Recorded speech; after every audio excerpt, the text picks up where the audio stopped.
Okay guys, you covered a lot about the mattes, alpha, alpha inverted, luma and luma inverted.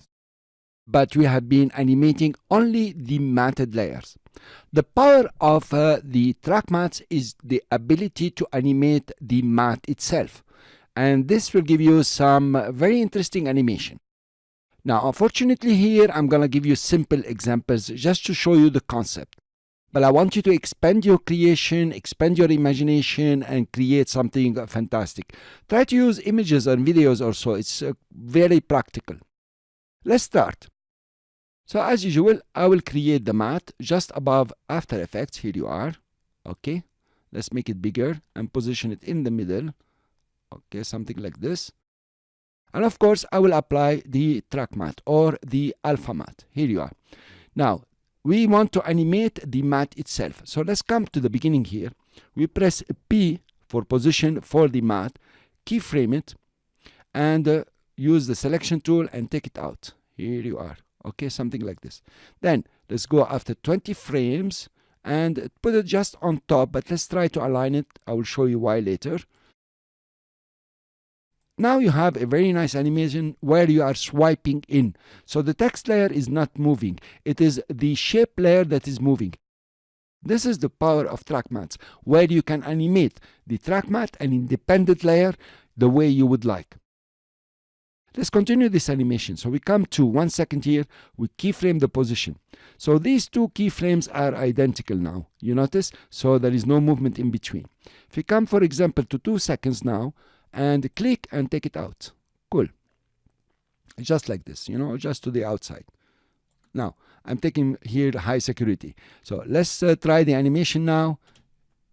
It stops, it moves out. Let's see it without anything. Okay, very nice. What will be very interesting here is to apply the luma matte with a radial fill. Let's try it. Let's show the layer here.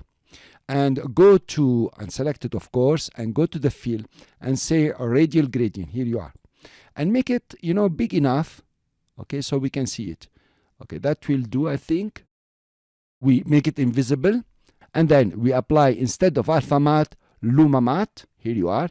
Notice the animation now. It comes, it's so smooth and so beautiful. So it stops over here.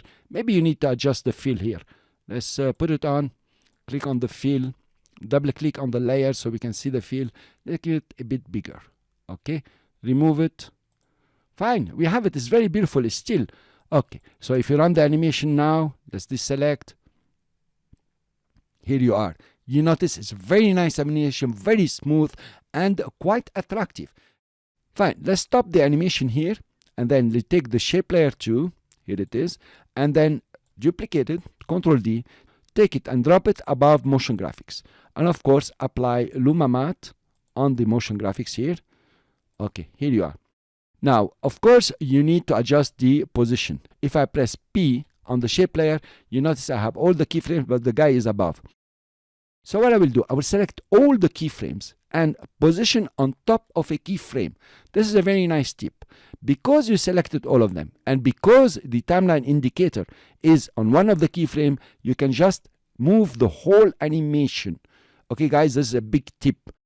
So I selected all the keyframes, positioned the time indicator on a keyframe. Now I have everything selected. I can move the animation altogether. Notice what's happening here. So you have the two appearing, motion graphics and coming out. Very beautiful, very interesting. You can decide, okay, delay this one a bit. Okay, and here you are. And they go out. Very beautiful.